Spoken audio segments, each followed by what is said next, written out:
मैंने अपनी पूरी जिंदगी अमेरिका और क्यूबा के किस्से सुने हैं कि अमेरिका कब एक्शन लेगा। मुझे पूरा यकीन है कि क्यूबा को अपने कब्जे में लेने का ये सम्मान मुझे ही हासिल होगा। मुझे क्यूबा पर कब्जा करने का सम्मान मिलेगा। मैं क्यूबा के साथ कुछ भी कर सकता हूं। डोनाल्ड ट्रंप ने यह बयान 2 महीने पहले दिया था। ट्रंप की टीम उनको यह सम्मान दिलाने में लग गई है। अमेरिका ने क्यूबा की क्रांति का सबसे बड़ा चेहरा रहे फिदेल कास्त्रो के भाई और पूर्व राष्ट्रपति राउल कास्त्रो के खिलाफ मुकदमा ठोक दिया है। जो आरोप लगे हैं उनमें राउल को मौत की सजा भी हो सकती है। क्या है ये केस? क्या अमेरिका ने जो वेनेजुएला में किया वो अब क्यूबा में भी करेगा? क्या ईरान के बाद अब क्यूबा का नंबर है? क्या ट्रंप यहां सफल हो पाएंगे? आज इन्हीं सब पर बात करेंगे। नमस्ते, मैं हूं अंकुर और आप देख रहे हैं ललन टॉप का अंतर्राष्ट्रीय प्रसंगों से जुड़ा रोजाना का कार्यक्रम दुनियादारी। Brought to you by Sharda University and Saluja Gold. Where the software engineer meets the gifted content writer. The world comes together at Sharda University. 21 मई को अमेरिकी विदेश मंत्री मार्को रूबियो ने क्यूबा के लोगों के लिए एक वीडियो संदेश जारी किया। कहा कि राष्ट्रपति ट्रंप आपको एक नया रास्ता, न्यू पाथ दे रहे हैं। इसके चंद घंटों बाद अमेरिकी न्याय विभाग, जस्टिस डिपार्टमेंट ने क्यूबा के पूर्व राष्ट्रपति और रक्षा मंत्री रह चुके राउल कास्त्रो पर मुकदमा ठोक दिया। इल्जाम है कि 1996 में कास्त्रो ने 2 छोटे नागरिक विमानों को मार गिराने का आदेश दिया था, जिसके चलते अमेरिकी नागरिकों की मौत हुई थी। इस मामले में राउल कास्त्रो समेत कुल 6 लोगों पर आरोप लगाए गए हैं। मुकदमा 1990 के दशक की एक घटना से जुड़ा है। तब अमेरिका में ब्रदर्स टू द रेस्क्यू नाम का एक NGO काम करता था। इस गुट को क्यूबा से भागे हुए निर्वासित नागरिकों ने बनाया था। इस संगठन का दावा था कि ये उन लोगों की मदद करता है जो क्यूबा से भागना चाहते थे। लेकिन कैसे? क्यूबा कैरिबियन सागर में पड़ता है। अमेरिका के दक्षिण में सबसे नजदीकी स्टेट है फ्लोरिडा। क्यूबा की जमीन से उसकी दूरी लगभग 150 किलोमीटर है। ब्रदर्स टू द रेस्क्यू का दावा था कि क्यूबा से जो लोग छोटी नावों पर अपना जान जोखिम में डालकर अमेरिका भागने की कोशिश करते हैं, हम उनकी मदद करते हैं। इसके अलावा यह संगठन क्यूबा के आसमान में विमानों से पर्चे भी गिराता था जिनमें फिदेल कास्त्रो की कम्युनिस्ट सरकार की निंदा होती थी। 24 फरवरी 1996 को इस संगठन के 3 छोटे विमान एक ऐसे ही मिशन पर निकले, लेकिन इसी दौरान क्यूबा की वायुसेना के फाइटर जेट्स ने उन पर मिसाइलें दाग दी। 2 विमान समंदर में तबाह हो गए, जिनमें 3 अमेरिकी नागरिक और 1 ग्रीन कार्ड होल्डर की मौत हो गई। तीसरा विमान किसी तरह बचकर निकल गया। अमेरिका का दावा था कि ये विमान पूरी तरह निहत्थे थे और क्यूबा की सरकार या मिलिट्री के लिए कोई खतरा नहीं थे। अमेरिका का दावा है कि ये विमान अंतर्राष्ट्रीय हवाई क्षेत्र में थे जब उन्हें मार गिराया गया। तत्कालीन संयुक्त राष्ट्र की अमेरिकी राजदूत मेडेलिन अल्ब्राइट ने इसे क्यूबा की कायरता करार दिया था, क्योंकि क्यूबा के पायलट रेडियो पर इन विमानों को मार गिराने का जश्न मना रहे थे। क्यूबा का स्टैंड शुरू से अलग रहा है। खुद फिदेल कास्ट्रो ने विमान गिराने का आदेश देने की जिम्मेदारी ली थी। क्यूबा का कहना था कि ये विमान लगातार उसके हवाई क्षेत्र का उल्लंघन कर रहे थे और इसके पीछे सरकार को अस्थिर करने और तेल रिफाइनरीज पर हमले जैसी खतरनाक साजिशें थीं। क्यूबा के मुताबिक चेतावनी देने और अलर्ट करने के बावजूद जब विमान नहीं मुड़े तब उन्हें गिराया गया। वर्तमान में भी दोनों का स्टैंड अलग है। अमेरिका में राउल कास्त्रो पर केस दर्ज होने के बाद क्यूबा के राष्ट्रपति मिगेल डियाज कानेल ने इन आरोपों को राजनीतिक चाल बताया है। एक्स पर एक पोस्ट में उन्होंने लिखा, अमेरिका के केस का कोई कानूनी आधार नहीं है। जिन प्लेन्स को गिराया गया वो नार्को टेररिस्ट संगठन से जुड़े थे। अमेरिका इसे लेकर झूठ फैलाता आया है। अब इस मामले पर अमेरिकी अदालत में सुनवाई होगी। कुछ आरोपों में उम्र कैद तक की सजा हो सकती है। वहीं हत्या से जुड़े आरोपों में अधिकतम सजा मौत या आजीवन कारावास है। अमेरिकी राष्ट्रपति डोनाल्ड ट्रंप ने इस कदम की तारीफ की है। उन्होंने इसे अपने अटॉर्नी जनरल की बड़ी उपलब्धि बताया। मुझे लगता है मियामी और उसके बाहर रहने वाले क्यूबा के लोग, वो लोग जो यहाँ से उजड़ कर आए थे, जिनके परिवार पूरी तरह बर्बाद हो गए, वो आज अटॉर्नी जनरल के फैसले की तारीफ कर रहे होंगे। मैंने भी अभी इसे देखा। क्यूबा हमारे दिमाग में है। ये बहुत अहम मुद्दा है। सालों से वहाँ भयंकर दिक्कतें रही हैं। मुझे लगता है कि ये उन लोगों के लिए एक बहुत बड़ा पल था, ना सिर्फ क्यूबन्स अमेरिकन्स के लिए बल्कि उनके लिए भी जो क्यूबा से आए थे और वापस अपने घर लौटना चाहते हैं, अपने परिवारों से मिलना चाहते हैं। मुझे लगता है ये एक बहुत बड़ा और बेहद अहम दिन है। लेकिन सवाल है कि 30 साल पुरानी बात अब क्यों उठाई जा रही है? इसके लिए हमें क्यूबा के इतिहास में राउल कास्त्रो की भूमिका को समझना होगा। भारत का सबसे भरोसेमंद Saluja gold TMT bars. Saluja gold TMT. अब सही पकड़े हो कॉन्ट्रैक्टर बाबू, मजबूती सब कुछ है। राउल कास्त्रो फिदेल कास्त्रो के भाई थे। जिस वक्त इन दोनों भाइयों ने होश संभाला और देश दुनिया के बारे में जानना शुरू किया, उस वक्त शीत युद्ध चल रहा था और अमेरिका कम्युनिज्म के प्रभाव को रोकने के लिए दुनिया के अलग अलग हिस्सों में अपनी मुहिम चला रहा था। उस समय क्यूबा पर अमेरिका समर्थित तानाशाह फुल्गेंसियो बतिस्ता का शासन था। बतिस्ता क्रूर था, तानाशाह था, मानवाधिकारों का उल्लंघन करता था, मगर वो अमेरिका के लिए फायदेमंद था, इसलिए उसे सपोर्ट मिलता रहा। लेकिन फिदेल और राउल का मानना था कि क्यूबा का भविष्य समाजवाद और कम्युनिज्म में है, ठीक वैसे ही जैसे सोवियत यूनियन में था। धीरे धीरे दोनों भाई क्रांतिकारी राजनीति की तरफ पूरी तरह मुड़ गए। 1953 में फिदेल और राउल ने करीब 140 क्रांतिकारियों के साथ मिलकर क्यूबा की दूसरी सबसे बड़ी सैन्य छावनी मुनकांडा बैरक्स पर हमला कर दिया। यह हमला नाकाम रहा, दोनों भाइयों को गिरफ्तार कर लिया गया और 2 साल की जेल की सजा सुनाई गई। लेकिन इससे उनका इरादा नहीं बदला। इसके बाद भी बतिस्ता सरकार और कास्त्रो भाइयों के बीच कई टकराव हुए। 1958 में राउल कास्त्रो को कमांडेंटे यानी क्रांतिकारी सेना के बड़े कमांडर का दर्जा मिला। उन्हें क्यूबा के पूर्वी हिस्से में बने सेकेंड ईस्टर्न फ्रंट की जिम्मेदारी सौंपी गई। उसी साल राउल ने 50 अमेरिकी मरीन सैनिकों को बंधक बना लिया था। मकसद था अपनी सेना और आसपास के गांवों पर हो रही बमबारी को रुकवाना। इस घटना के बाद राउल पहली बार अमेरिका की नजर में आए। 1958 के आखिर तक राउल कास्त्रो की सेना ने क्यूबा के पूर्वी हिस्से के बड़े इलाके को बतिस्ता शासन से आजाद करा लिया था। इसके बाद उनकी सेना राजधानी हवाना की तरफ बढ़ने लगी। आखिरकार जनवरी 1959 में फिदेल और राउल ने सत्ता पर कब्जा कर लिया। बतिस्ता देश छोड़कर भाग गया और फिदेल कास्त्रो क्यूबा के नए नेता बनकर उभरे। दुनिया की नजरों में फिदेल कास्त्रो इस क्रांति का चेहरा बन गए। उन्हें ज्यादा करिश्माई और प्रभावशाली वक्ता माना जाता था। जैसा कि हमने आपको शुरू में बताया, क्यूबा और अमेरिका के बीच सिर्फ 150 किलोमीटर की दूरी है, इसलिए बिल्कुल दरवाजे पर एक कम्युनिस्ट सरकार का उभरना अमेरिका के लिए एक बड़ा झटका था। फिदेल कास्त्रो ने अमेरिका के खिलाफ फैसले भी लेने शुरू कर दिए। जो भी संपत्तियां अमेरिकन लोगों के हाथों में थीं, उन्हें कास्त्रो ने नेशनलाइज कर दिया। उन्होंने बतिस्ता समर्थकों को रास्ते से हटाना भी शुरू किया। जो अभी तक कास्त्रो की सरकार को पलटने का ख्वाब देख रहे थे, उन्हें देश छोड़कर भागना पड़ा। इनमें से अधिकतर अमेरिका पहुंचे। CIA ने इन्हें जमा किया, ट्रेनिंग दी और उन्हें विद्रोह करने के लिए तैयार किया। इस गुट का नाम रखा गया ब्रिगेड 2506।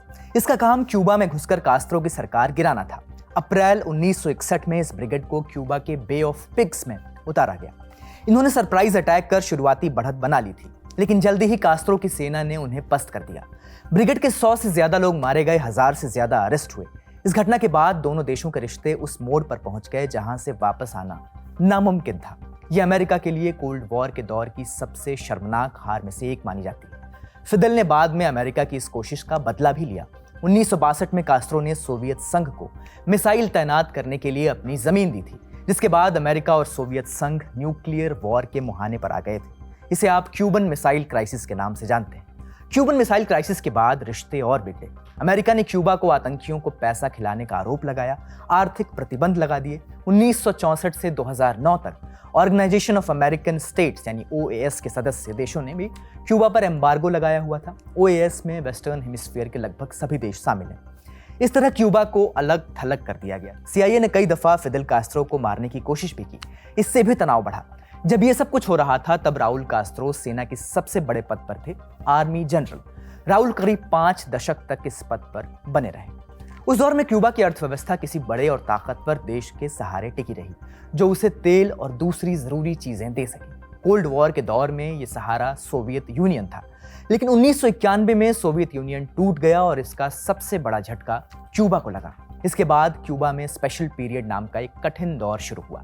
देश में ईंधन की भारी कमी हो गई, खाने का उत्पादन गिरने लगा, लोगों में नाराजगी बढ़ी और बड़ी संख्या में लोग देश छोड़कर भागने लगे। क्यूबा के हजारों लोग छोटी नावों में बैठकर समुद्र के रास्ते फ्लोरिडा पहुंचने की कोशिश करने लगे, ताकि वहां पहले से रह रहे क्यूबा के नागरिकों के साथ जुड़ सकें।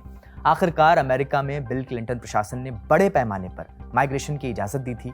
अमेरिकी कोस्ट गार्ड समुद्र में फंसे क्यूबा के लोगों को बचाने का काम भी करने लगे, लेकिन इसके बावजूद दर्जनों लोग समुद्र में डूबकर मारे गए। इसी दौरान ब्रदर्स टू द रेस्क्यू संगठन ने अपना काम शुरू किया, जिसकी कहानी हमने आपको शुरू में ही बता दी है। 1996 की उस घटना के बाद अमेरिका ने क्यूबा पर पाबंदियां और सख्त कर दी, लेकिन क्यूबा की जनता ने इनके साथ जीना सीख लिया था। उस दौरान राउल ने क्यूबा में कई बड़े आर्थिक और सामाजिक बदलाव किए।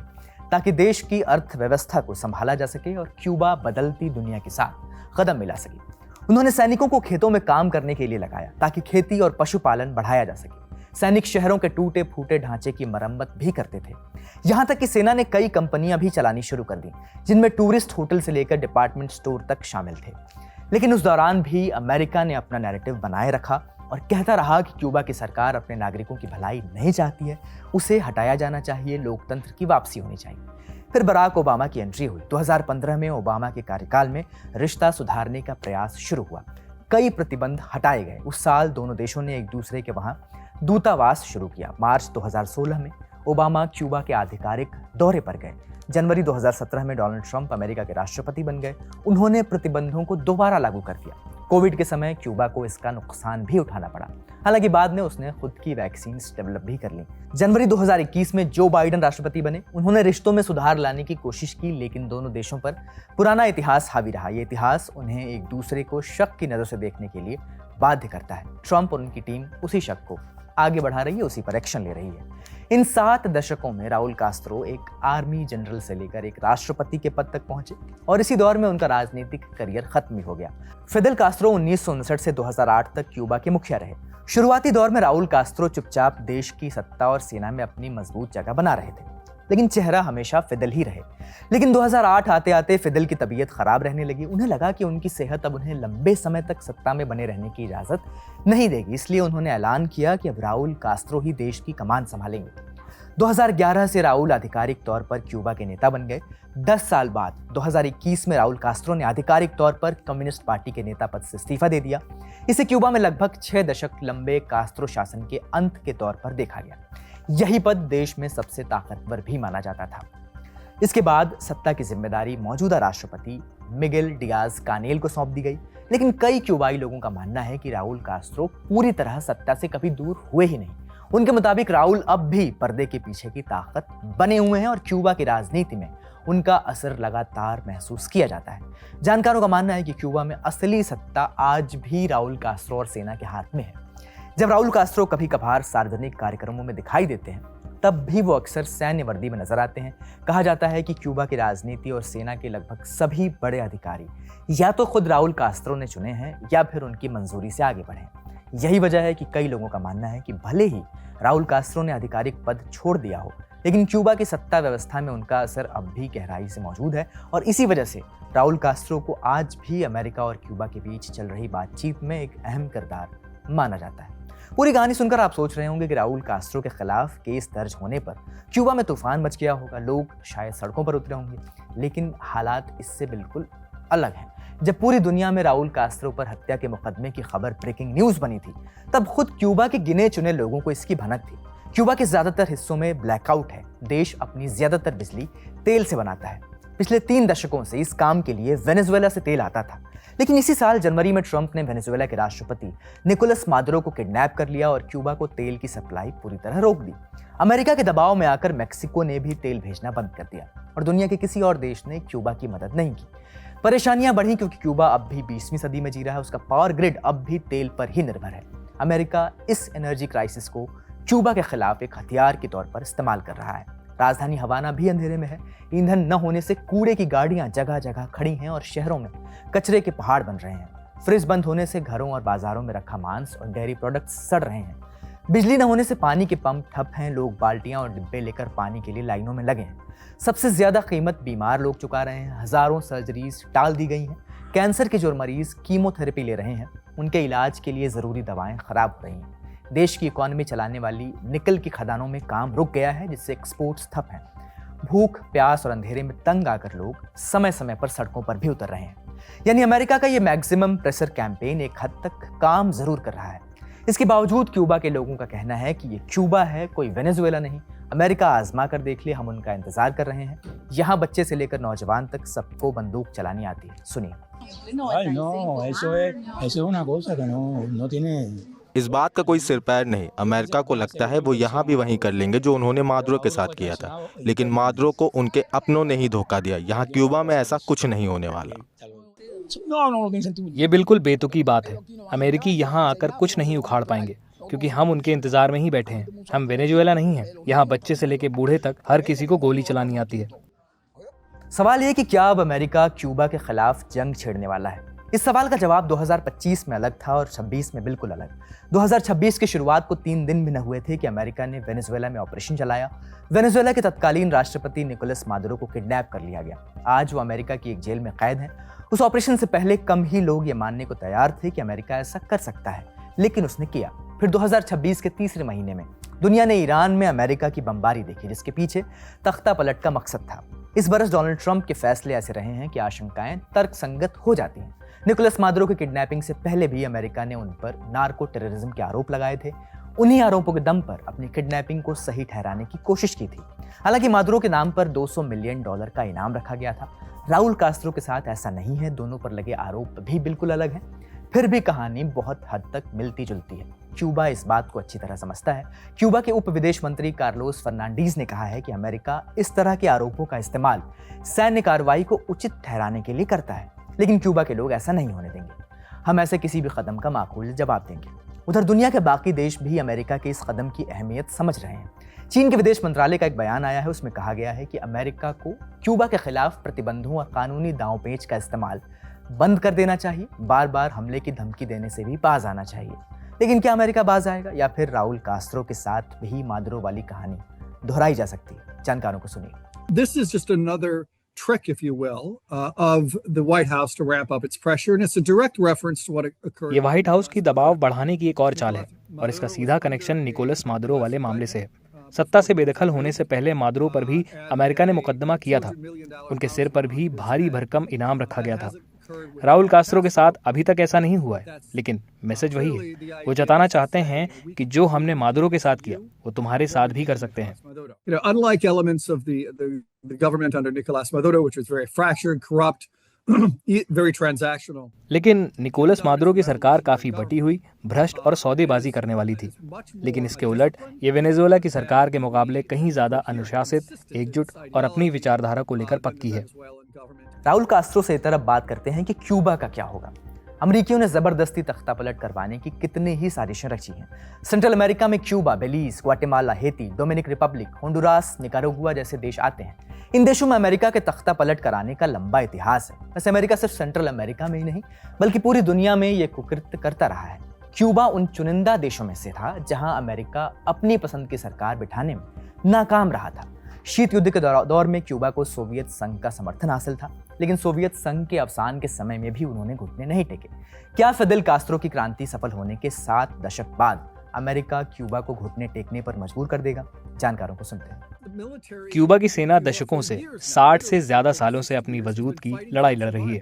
देखा जाए तो क्यूबा की सरकार की पूरी ताकत अमेरिका के डर से उपजी है, जिसके नाम पर वो अपने लोगों को एकजुट करते हैं। तो ऐसे में सेना तो यकीनन क्यूबा का बचाव करेगी, लेकिन आम जनता उनका साथ देगी या नहीं, ये कहना मुश्किल है।